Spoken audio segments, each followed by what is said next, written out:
శ్రీ మాత్రే నమః. అందరికి నమస్కారం. ఈ వీడియోని చూసే ముందు ఈ వీడియోని లైక్ చేయండి. అలాగే జై శ్రీ కృష్ణ అని కామెంట్ చేయండి. ఎలాంటి అహంకారికైనా చివరి చెట్టును నరికినప్పుడు, చివరి ఆహారం చెడిపోయినప్పుడు, మరియు చివరి గాలి విషపూరితమైనప్పుడు, అలాంటి పరిస్థితి వచ్చినప్పుడు, అంటే అనారోగ్యంతో తిండి తినలేనప్పుడు, శ్వాస తీసుకోలేనప్పుడు డబ్బును తినలేము అని అహంకారంతో కొట్టుకుంటున్న వారికి తెలుస్తుంది. నోటితో పని తక్కువగా ఉన్నప్పుడు మాత్రమే కొత్త విషయాలపై ఎవరైనా శ్రద్ధ చూపగలరు. వినడం నేర్చుకోండి, వాగడం కాదు. యవ్వనాన్ని గౌరవించండి, ఆనందించండి. కానీ వృద్ధాప్యాన్ని నమ్మండి. ఇది ప్రతి ఒక్కరిని కృంగతీసే దశ. ఈ దశలో ఎవరైతే సంతోషంగా ఉంటారో వారే ఈ ప్రపంచంలోకెల్లా నిజమైన అదృష్టవంతులు.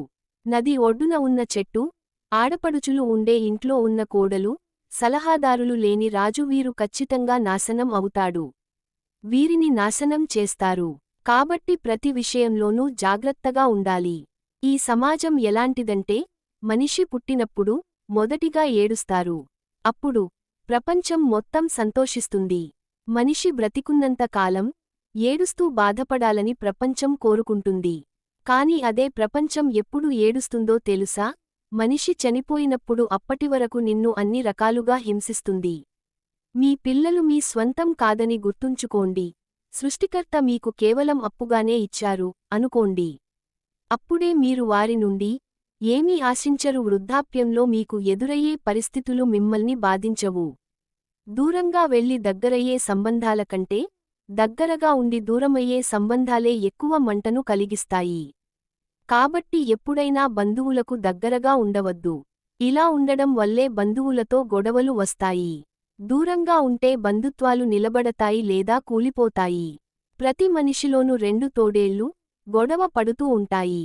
మొదటిది చెడు, రెండోవది మంచి. ఏ తోడేలు గెలుస్తుంది? నువ్వు దేని ఆకలి తీరుస్తారో నువ్వే నిర్ణయించుకోవాలి. దానిని బట్టి నీ భవిష్యత్తు ఆధారపడి ఉంటుంది. పేదరికం అనేది ఒక ఉచ్చు. ఇది వినయం అనే గొంతును నొక్కేస్తోంది. నిజాన్ని సమాధి చేస్తుంది. మరియు దేవుని పట్ల మనిషికి అగౌరవాన్ని పెంచుతుంది. దేవుని మీద నమ్మకాన్ని పూర్తిగా పోయేలా చేస్తుంది. వయస్సు, ధనంపై ఎప్పుడూ గర్వించవద్దు. గర్వంతో మాటలు మాట్లాడవద్దు. ఎందుకంటే లెక్కించదగినదేదైనా ఒకరోజు పూర్తవుతుంది. సంపద ఎంత ఉన్నా వృద్ధాప్యం వచ్చినప్పుడు శరీర బలహీనత తప్పదు.